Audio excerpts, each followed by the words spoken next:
is to deny them the ability to use ballistic missiles to threaten their neighbors, to threaten our bases, to threaten our presence in the region, and ultimately as a shield behind which they can do whatever they want with their nuclear weapons ambition. We were not going to let them hide behind that, and that's why this was such a critical mission to undertake now while they were at their weakest point, and not a year from now where they could inflict even more damage and perhaps already be behind that point of immunity. We notified Congress. I mean, we notified the Gang of Eight. We notified congressional leadership. There's no law that requires us to do that. The law says we have to notify them 48 hours after beginning hostilities. We've done that. I think the notification went today. But we did notify members of Congress in advance.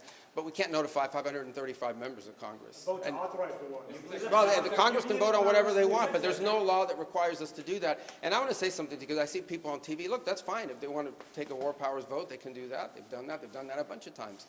But there's no, people keep saying that there's no law that requires the president to have done anything with regards to this. To begin with, no presidential administration has ever accepted the War Powers Act as constitutional. Not Republican presidents, not Democratic presidents. That said, we have followed the notification at 48 hours. We're here today. I've done more Gang of Eight briefings than I got in the 4 years that Biden was president and I was a member of the Gang of Eight. All of that said, we've complied with the law 100%. And we're going to continue to comply with it. We've done the notification, and we officially to Congress, but we did notify members of Congress. We just can't notify 535 people. That's not possible, but we did the Gang of Eight twice. I briefed them last week, and then I called them the night before the operation. Can you tell us what you know, Mr. Secretary, or the administration knows about the strike on a building in southern Iran that the Iranians are saying was a school, reports of large numbers of civilians, including children, killed? Yeah, I've seen those reports. I would refer you, not because I'm not trying to answer your question, but I don't want to get it wrong. The Department of War would be investigating that if that was our strike, and I would refer your question to them, and I'll make sure they're aware that you have that question. But we'd like to know. An American missile? Well, clearly, the United States would not deliberately target a school. Our objectives are missiles, both the ability to manufacture them and the ability to launch them, and the one-way attract drones. That would be our focus, and that's what we would be focused on. We would have no interest and, frankly, no incentive to target civilian infrastructure. The Iranians are, on the other hand, targeting civilian infrastructure. You guys have seen it. I'm sure you've seen it. They're hitting hotels. They're hitting embassies. They're hitting airports. They're hitting oil infrastructure. Well, it'd be very tragic, but I can't speak to the details behind it because I just don't have it. It would be a tragic outcome if it's happened. I don't have the details as to what led to it. But what is clear is that the United States would not deliberately target a school. They are, on the other hand, deliberately targeting civilians, as you've seen, because you know why? They are a terroristic regime. They sponsor terrorism and they participate in terrorism. What's your message to Americans who are concerned about rising energy prices given the spiking of oil prices today?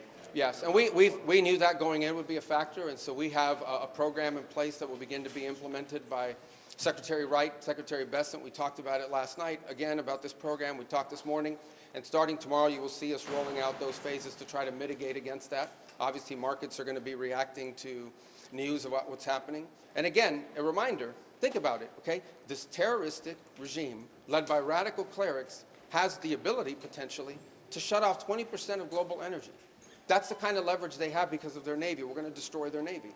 But there is a plan in place. We anticipated this could be an issue, and Secretary Wright and Bessent will begin to roll out those steps starting tomorrow to mitigate against the impact that could have. I got to do this briefing, so I got a couple more. Yeah. Do you anticipate putting boots on the ground, and how long do you anticipate the conflict to last?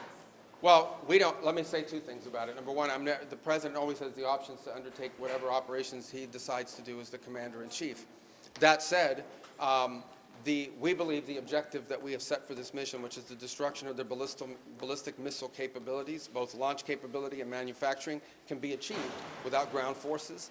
Right now, we're not postured for ground forces, but obviously the president has those options. He's never going to rule out anything. But right now, our focus is on the destruction of their ballistic missile launchers, their ballistic missile stockpiles, and their ballistic missile manufacturing capability, as well as their one-way attract drones and their Navy, because of the threat it poses to global shipping. How long do you expect All right, I can only do one more, right there in the middle. Yes, sir. Is there a diplomatic exchange going on right now between the U.S. and Iran? Any exchanges whatsoever outside of No, not at this time. I mean, look, we always have people that reach out from inside of governments. You don't know if they're authorized to reach out or not. They're suffering a tremendous amount of damage. Honestly, Again, I'm not going to give away the details of our tactical efforts, but the hardest hits are yet to come from the U.S. military. The next phase will be even more punishing on Iran than it is right now. Someone was screaming, how long will it take? I don't know how long it'll take. We have objectives. We will do this as long as it takes to achieve those objectives, and we will achieve those objectives. The world will be a safer place when we're done with this operation. All right? Thank you, guys.